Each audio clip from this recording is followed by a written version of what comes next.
नमस्कार साथियों, बाल विद्या मंदिर senior secondary school e learning portal पर आपका स्वागत है। जैसा कि पिछले वीडियो के अंदर हमने बात की थी डायट इनडायट के ऑप्टेटिव सेंटेंस को लेकर, आज हम उसके आगे वाले भाग में चलेंगे जिसमें अपन एक्सक्लेमेटरी सेंटेंस के बारे में देखेंगे कि किस प्रकार से एक्सक्लेमेटरी सेंटेंस आते हैं और उनको हम डायट से इनडायट में बदलते हैं। ठीक है, तो आज जो है अपन रिपोर्टेड स्पीच वाले भाग में एक्सक्लेमेटरी सेंटेंस को करेंगे। कल अपने ऑप्टेटिव सेंटेंस को कर लिया था, उम्मीद है वो आपको बात समझ में आ गई होगी। अपन आज आगे चलते हैं एक्सक्लेमेटरी को लेकर।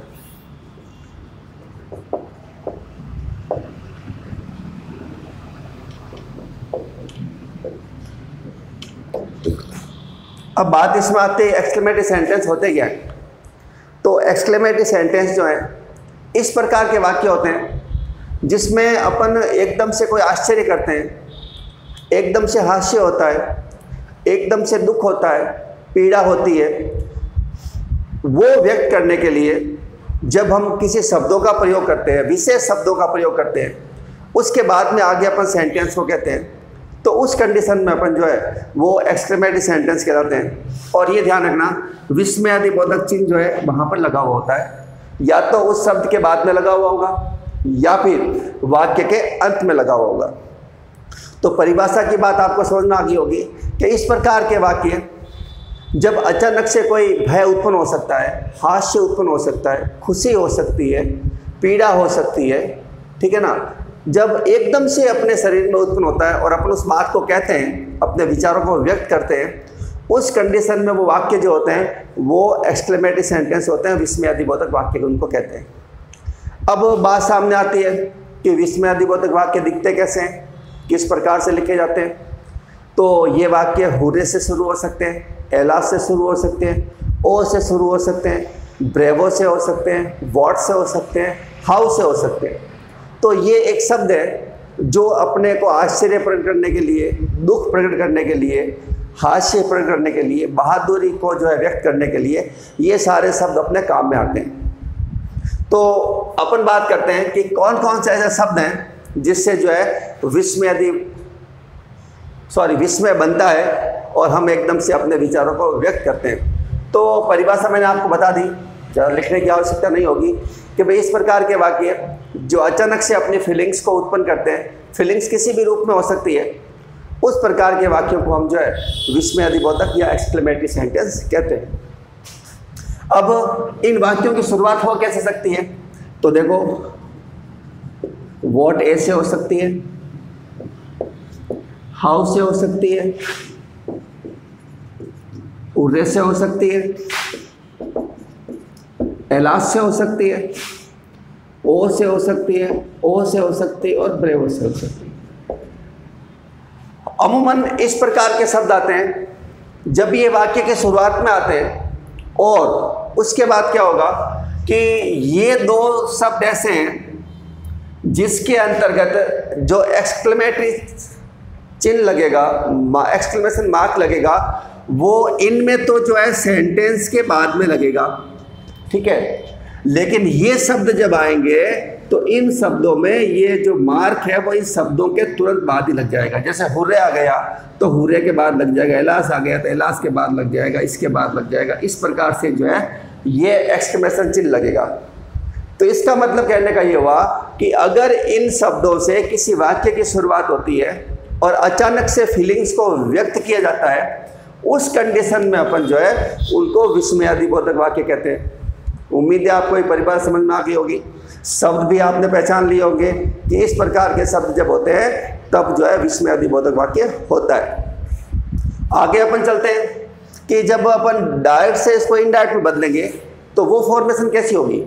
क्या ये शब्द हटेंगे तो किस प्रकार से हटेंगे, क्या हमें रिपोर्टिंग वर्क के अंदर परिवर्तन करना होगा जब इन शब्दों को हटाना है, क्योंकि वाक्य तो हमें सिंपल रखना पड़ेगा। अभी जो क्या पहले ही बात हुई थी, इंट्रोगेटिव का वाक्य था वो भी हमने उसको सिंपल में बदला था, ऑप्टेटिव का आया था वो भी सिंपल में बदला था, और यहाँ जब ये शब्द आएंगे विस्मय उत्पन्न करेंगे तो फिर क्या इन शब्दों को हटाना होगा। तो जी बिल्कुल इन शब्दों को हमें हटाना पड़ेगा। और इन शब्दों को हटाने के लिए मैंने आपको पहले ही बताया था, जिस प्रकार से अपन इंपरेटिव सेंटेंस की अपन ने बात की थी, उस समय अपन ने प्लीज काइंडली को हटाया था, उस समय अपने डोंट को हटाया था। तो हटाने के पीछे हमें क्या लगाना पड़ा? हटाने के पीछे हमें यह लगाना पड़ा कि रिपोर्टिंग वर्ब में इसके समकक्ष कोई शब्द हमने रख लिया, जो ये भाव व्यक्त करते हैं वही भाव वो व्यक्त करता है, तो हमारा सेंटेंस जो उसी प्रकार का हो गया। तो ये बात आपको ध्यान रखनी होगी कि जब हम इन शब्दों को हटाएंगे तो कुछ न कुछ हमें जो है रिपोर्टिंग वर्ब में इस प्रकार के शब्दों का प्रयोग करना होगा जिससे इन शब्दों का अर्थ निकल सके। तो इस कंडीशन में अपन जो है देखते हैं, अब सारणी के द्वारा अपन समझेंगे इसको कि भाई किस प्रकार से हम जो है डायरेक्ट के वाक्य को इनडायरेक्ट में बदल सकते हैं। देखते हैं, सारणी ड्रॉ कर लेता हूं मैं। आप भी अगर चाहें तो सारणी को ड्रॉ कर सकते हैं। अपन इस वाले, सॉरी ये बीच में क्या सीधे ही कर लेता हूं मैं, यहाँ पर ये शब्द यहाँ आ जाएंगे, रिपोर्टिंग वर्ब ये हो जाएगी और फिर आगे कनेक्टिव लग के आगे सेंटेंस जो है वो जुड़ जाएगा। तो यहाँ मैं काइंड लिख देता हूँ, कौन कौन से प्रकार के हो सकते हैं। यहाँ मैं आर भी कर देता हूँ रिपोर्टिंग वर्ब, यहाँ मैं कनेक्टिव,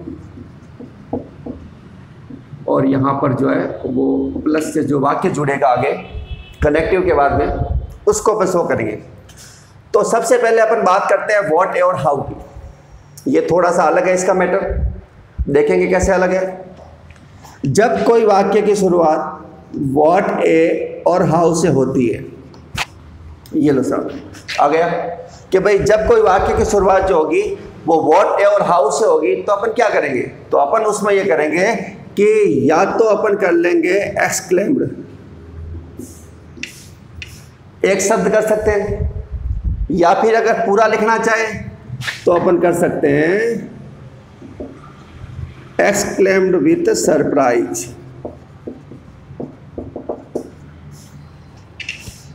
ये दो शब्द जो हैं वो आश्चर्य को व्यक्त करते हैं, और जब आश्चर्य को व्यक्त करेंगे तो हमें क्या लाना पड़ेगा? सरप्राइज लाना पड़ेगा या एक्सक्लेम्ड लाना पड़ेगा। जैसे ही हमने सॉरी रिपोर्टिंग वर्ब को इसमें बदला, टोल्ड हो सकता है, आस्क हो सकता है, कुछ सेड आ सकता है, कुछ भी आ सकता है, लेकिन यहाँ हमें रिपोर्टिंग वर्ब को इसमें बदलना पड़ेगा। जैसे ही हम रिपोर्टिंग वर्ब को इसमें बदलेंगे तो ये वाला भाग जो वो हट जाएगा, ठीक है। उसके बाद यहाँ पे कनेक्टिव आपके लगेगा दैट। दैट लगने के बाद आगे जो वाक्य की शुरुआत होगी वो होगी सब्जेक्ट से, ठीक है। अब इसमें एक बात और है, व्हाट और हाउ में अलग मैटर है, थोड़ा अलग क्यों है? क्योंकि इसमें हमें सब्जेक्ट को ढूंढना पड़ेगा। इन शब्दों के तुरंत बाद हमें सीधा सेंटेंस मिल जाएगा, लेकिन ये दो शब्द ऐसे हैं जिनके बाद में हमें सीधा सेंटेंस जो वो नहीं मिलेगा। तो क्या करना पड़ेगा? एक उदाहरण के द्वारा पर समझ लेते हैं। इसको मैं यहाँ से हटा देता हूँ क्योंकि उदाहरण लिखने के लिए अपने को जगह चाहिएगी।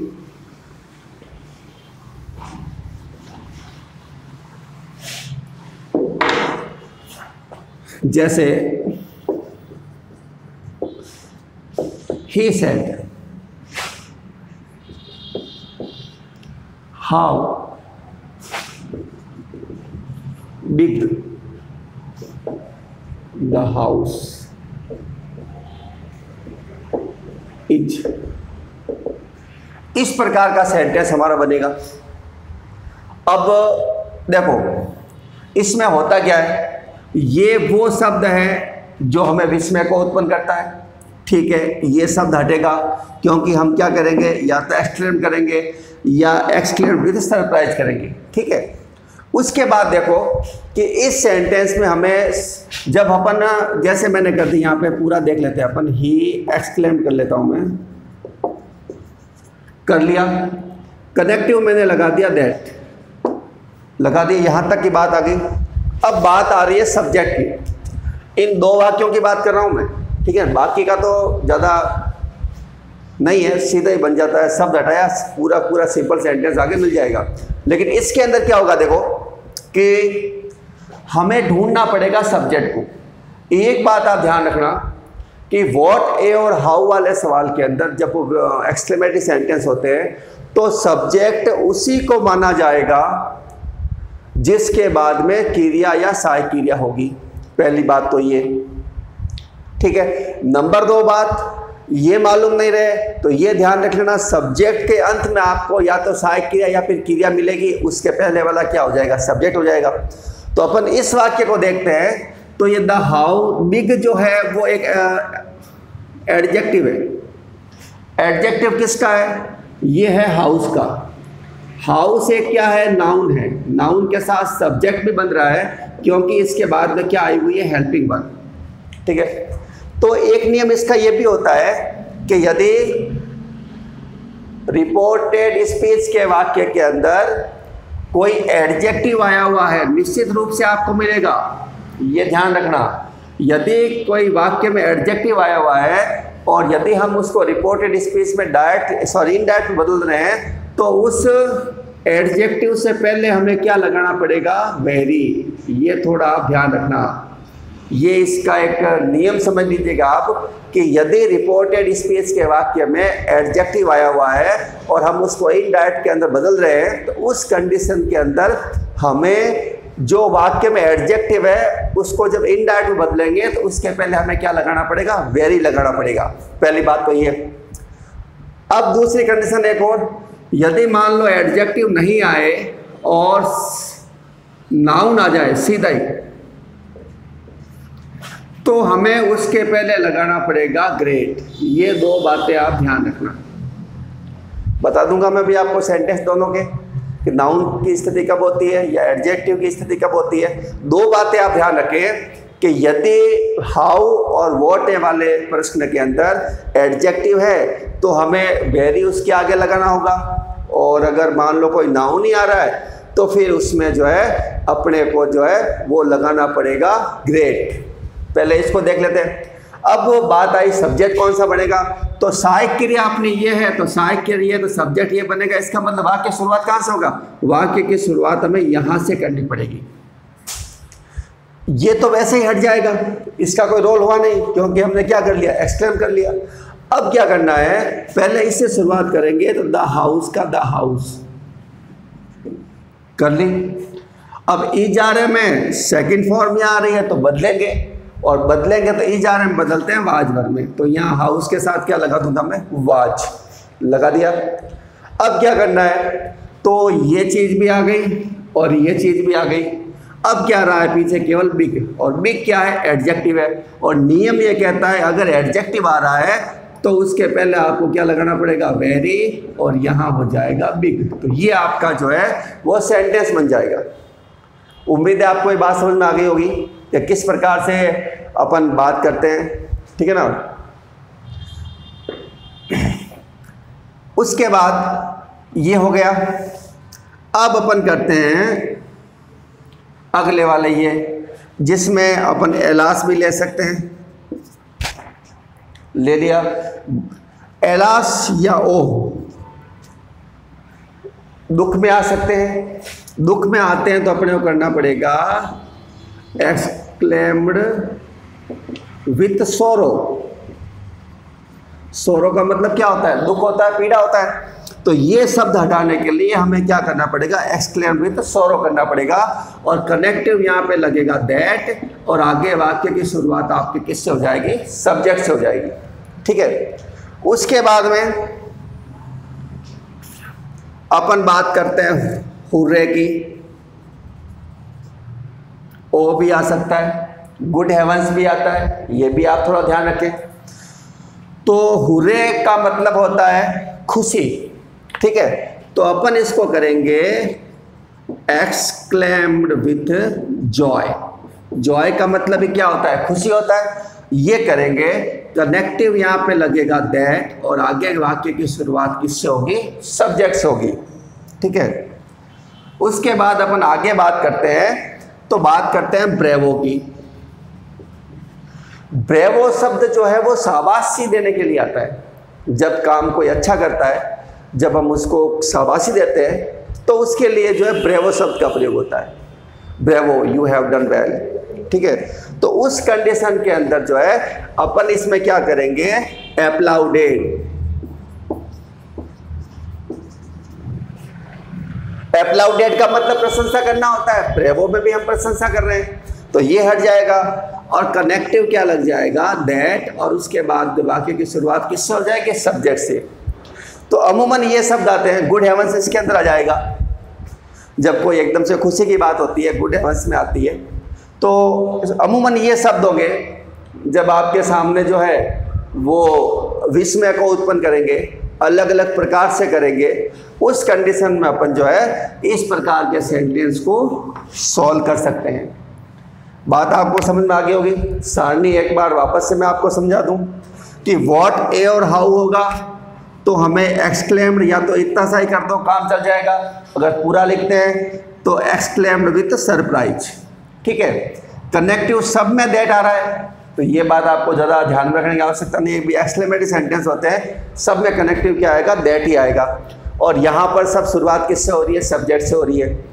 अब देखो, एहलास और ओ दुख में भी आ सकता है, खुशी में भी आ सकता है। अगले वाला सेंटेंस काम में आएगा कि भाई किस प्रकार का वाक्य दिया जा रहा है। उस कंडीशन में अपन जो है ओ की बात कर रहा हूँ कि हो सकता है एकदम से आश्चर्य में भी आ जाए, तो फिर वो सरप्राइज में हो जाएगा या फिर क्या जॉय में हो जाएगा। तो अगला वाला सेंटेंस भी इस बात के ऊपर निर्भर करता है। लेकिन नहीं, ये वाले शब्द जो हैं वो तो फिक्स है, जिसमें what, A, how, alas, hurray और ब्रेवो, ये तो अपने मूल रूप को व्यक्त करेंगे। ओ भी आ सकता है, जैसे मैंने अभी आपके सामने लिखा था।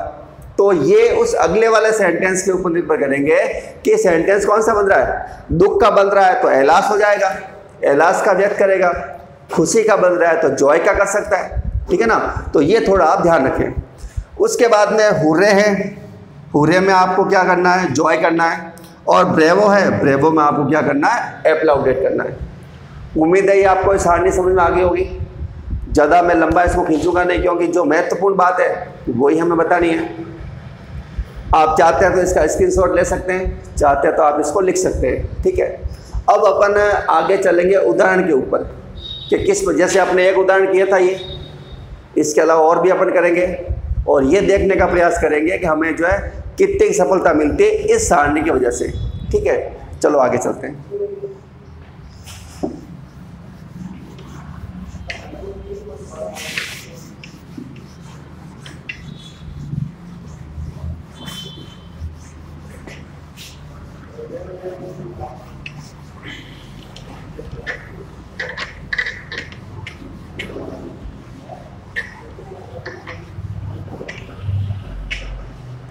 आप चाहते हैं तो उदाहरण साथ लिख सकते हैं। एक तो अपन ने वो कर लिया था,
ये 5 उदाहरण आपके सामने जिस प्रकार से अपन बात कर रहे थे, रेफरेंस बुक में आपको कई उदाहरण मिल जाएंगे, इसके समान ही होंगे। प्रयास करना आप उसमें। कल भी मैंने आपको कहा था, हर क्लास में ये कहता हूँ मैं, आपकी रेफरेंस बुक आपके पास जो भी है उससे आप जो है थोड़ा एग्जाम्पल्स को सॉल्व करिए। इससे आपका आत्मविश्वास बढ़ेगा, कॉन्फिडेंस लेवल बहुत आगे जाएगा और गलती होने की संभावना जो वो बहुत ही कम रह जाएगी। चलो करते हैं इसको। व्हाट आया हुआ है, इसका मतलब हमें करना है ही एक्सक्लेम्ड, या एक्सक्लेम्ड भी सरप्राइज पूरा लिख सकते हैं, दोनों में छूट है। फिर मैं लगाता हूँ यहाँ पे कनेक्टिव दैट, लगा दिया। अब एक्सक्लेम्ड करते क्या चीज़ हट गई, व्हाट तो हट गया। अब मैंने कहा था कि सब्जेक्ट को ढूंढना पड़ेगा, सब्जेक्ट वहाँ मिलेगा जिसके बाद में सहायक क्रिया होगी या फिर क्रिया होगी। तो यहाँ एम जो है वो हेल्पिंग वर्ब आ रही है, तो इसका मतलब इसका सब्जेक्ट जो बनेगा वो यहाँ से बनेगा, ठीक है। यहाँ से अपने को इसको सेंटेंस को उठाना पड़ेगा। अब इससे पहले वाला क्या है, फूल, फूल का मतलब होता है मूर्ख, तो ये एक प्रकार का जो है नाउन है, ठीक है। और नाउन का मतलब यहाँ की अपने को क्या लगाना पड़ेगा, ग्रेट, ये ध्यान रखना। एक सेंटेंस मैंने आपको बताया था, आगे बताऊंगा, जब एडजेक्टिव आएगा तो उसमें जो है आप जो है वो वेरी लगाना, लेकिन यहाँ नाउन आ रहा है, नाउन में क्या लग जाएगा, ग्रेट लग जाएगा। अब देखो दैट लग गया, आई बदलेगा ही के अनुसार, क्योंकि आई फर्स्ट पर्सन का है, सब्जेक्ट के अनुसार बदलता है। ही यहाँ पे है तो ही का सब्जेक्ट क्या होगा, तो ही का सब्जेक्ट हो जाएगा ही खुद, क्योंकि आई वहाँ पे सॉरी आई वहाँ पे सब्जेक्ट के स्थान पे है, तो ही का सब्जेक्ट क्या होगा, ही का सब्जेक्ट ही खुद ही होता है। एम को लेते हैं आगे, ई जा रहे बदलते हैं वाज वर्ब में, तो ये चीज़ आ गई वाज, इसका मतलब इसका काम भी खत्म हो गया, ठीक है। अब क्या रहा पीछे, ए फूल, तो ए अपनी जगह रहेगा, इसके पहले क्या लग जाएगा, ग्रेट, और फूल का फूल। करने में बहुत ईजी है, लेकिन थोड़ी सी हमें जो है जानकारी होनी चाहिए कि भाई किस प्रकार से वाक्य जो है वो बदलेगा। ये चीज़ हमें जानकारी में होगी तो इस प्रकार के वाक्य जो है वो बिल्कुल ही ईजी होते हैं। अब इसको देख लेते हैं। सी एक्सक्लेम्ड, पूरा लिख लेता हूं मैं यहाँ, एक्सक्लेम्ड विथ सरप्राइज, लिख लिया। कनेक्टिव में लगाऊंगा यहाँ पे दैट, लगा दिया। इसका मतलब ये चीज हट गई, हट गई। अब क्या है, अब देखो सहायक क्रिया ढूंढो, क्रिया सहायक क्रिया यहाँ पे आ रही है, तो इसका मतलब द पिक्चर क्या हो जाएगा, सब्जेक्ट, ले लो इसको, तो ये हो जाएगा द पिक्चर। इजार में बदलते हैं वाज वर्ब में, तो यहाँ वाज हो गया, इसका मतलब ये भी काम खत्म हो गया, इसका भी काम खत्म हो गया। नाइस क्या है, तो नाइस तो पिक्चर है, इसका मतलब ये तो एडजेक्टिव है, और एडजेक्टिव होगा तब हमें क्या लगाना पड़ेगा, वेरी, और यहाँ वेरी, और ये नाइस, ठीक है। आगे चलते हैं, ये हो गए, ये तो इजी चलेंगे, इजी वे में चलेंगे। कैसे होंगे देखो, सोहन, एलास है तो मैं कर देता हूं एक्सक्लेम्ड विथ सोरो, हो गया। इसका मतलब क्या हुआ, ये चीज हट गई। इनमें तो हमें ढूंढना पड़ा था, लेकिन इनमें हमें ढूंढने की आवश्यकता नहीं है। जैसे ही ये शब्द हटा, आगे का सेंटेंस जो है वो आपको पूरा सिंपल ही मिलेगा। इसमें अब आपको कुछ नहीं करना है, केवल प्रोनाउन संबंधी परिवर्तन या टेंस संबंधी परिवर्तन करने हैं, बाकी कुछ भी नहीं होगा। जैसे माई, माई फर्स्ट पर्सन का संबंध है, फर्स्ट पर्सन बदलता है SON बटा 1 2 3। इस प्रकार के फॉर्मूले में अगर बात होती है तो फर्स्ट पर्सन के बदलते हैं सब्जेक्ट के अनुसार, सेकंड पर्सन के बदलते हैं ऑब्जेक्ट के अनुसार, थर्ड पर्सन में होता है नो चेंज, कोई बदलाव नहीं। तो ये तो फर्स्ट पर्सन का है, सब्जेक्ट के अनुसार बदलेगा, तो सोहन है सब्जेक्ट, ही मानते हैं सोहन के लिए, तो यहाँ पे माई जो है वो संबंध है, तो ही का संबंध क्या होगा, तो ही का संबंध हो जाएगा हिज, और यहाँ फ्रेंड का फ्रेंड, हो गया। अब देखो सहायक क्रिया की बात, इजार में बदलते हैं वाज वर्ब में, तो यहाँ मैंने कर दिया वाज और डेड का डेड, बिल्कुल सिंपल सा हो गया। केवल ये चीज हटानी है और हमने इसको हटा दिया। किस तरीके से हटाया, रिपोर्टिंग वर्ब में परिवर्तन करते हुए। आगे देखते हैं, हुर्रे आ रहा है तो क्या होगा, the captain exclaimed with Joy, हो गया। जॉय करते क्या चीज हट गई, हुर्रे हट गया। अब मैं कनेक्टिव क्या लगाऊंगा, कनेक्टिव में लगाऊंगा दैट, लगा दिया। आगे इस पूरे सेंटेंस को जोड़ना है। तो ही तो थर्ड पर्सन में चेंज होगा नहीं, तो यहाँ पे ही का ही रहेगा। इस कॉर्ड जो है वो वर्ब की सेकंड फॉर्म आ रही है, और नियम के अनुसार वर्ब की सेकंड फॉर्म जो होती है वो हेड प्लस थर्ड फॉर्म में जाती है। तो मैं यहाँ कर दूंगा ही हैड स्कोर्ड, ठीक है, और आगे 100 का 100, ठीक है। अगले वाले सेंटेंस को देखते हैं। जैसे द मैनेजर ब्रावो है, तो अपन एप्लाउडेड करेंगे। एप्लाउडेड हो गया। जैसे एप्लाउडेड हुआ क्या चीज हट गई, ब्रेवो हट गया। कनेक्टिव क्या लगाया, दैट। अब देखो यू आ रहा है, लेकिन यहां पे कोई ऑब्जेक्ट नहीं है, प्रशंसा हो रही है, तो खुद को मान लीजिएगा, मी मान ली यहां पे। तो यू बदलेगा किसके अनुसार, मी के अनुसार, क्योंकि सेकंड पर्सन बदलता है ऑब्जेक्ट के अनुसार। जब ऑब्जेक्ट यहां पे नहीं था तो हमने किसको माना है, मी को माना है। अब क्या करना है, यू बदलेगा मी के अनुसार, तो आ जाएगा आई। सब्जेक्ट है यू, तो मी का सब्जेक्ट क्या बन जाएगा, आई। अब हैव हैज बदलेंगे हेड में, तो यहां मैं आई के साथ कर देता हूं हेड, और यहां कर देता हूं डन, और यहां वेल का वेल। तो इस प्रकार से ये 5 सेंटेंस जो है डायरेक्ट से इनडायरेक्ट में बदले अपन ने, और वो भी सेंटेंस कौन से, एक्सक्लेमेटरी वाले, ठीक है। तो उम्मीद है आपको ये बात जो है पसंद आई होगी, समझ में आ गई होगी कि किस प्रकार से सेंटेंस जो हमारे सामने आते हैं हम उनको किस प्रकार से बदलते हैं, ठीक है। आगे आप कोई भी बुक है आपके पास, कोर्स बुक हो चाहे रेफरेंस बुक हो, उसमें आपको ये उदाहरण या ये जो एग्जाम्पल्स दिए हुए होंगे उनको आप चेंज करना, बदलना, और जहाँ तक मुझे उम्मीद है आप इसमें पूर्ण रूप से सफल हो जाओगे, ठीक है। अगला वाला भाग जो होगा वो कई इस प्रकार के वाक्य भी होते हैं जो हमें बदलने पड़ते हैं, ठीक है। कल इस प्रकार के वाक्यों को लेंगे जिसके थोड़े अलग नियम होंगे, और उसके अनुसार अपन आगे चलेंगे। तो आज की एक वीडियो में इतना ही। ज़्यादा से ज़्यादा इसको लाइक करें, शेयर करें, ताकि अधिकतम से अधिकतम विद्यार्थियों को, पढ़ने वालों को इसका फ़ायदा मिल सके, क्योंकि ये एक प्रयास जो है वो बहुत अच्छे ढंग से किया जा रहा है, आपके लिए ही हो रहा है। तो इसका आप भी फ़ायदा उठाएं और आगे से आगे इसको जो है आगे फैलाएं, ताकि और को भी फ़ायदा इसका मिले। इसी शुभकामना के साथ आज का वीडियो अपन यही समाप्त करते हैं। कल मिलेंगे अगली वाली क्लास में, नेक्स्ट में, जब एक और टॉपिक अपन साथ लेके आएंगे। आज तक के लिए धन्यवाद।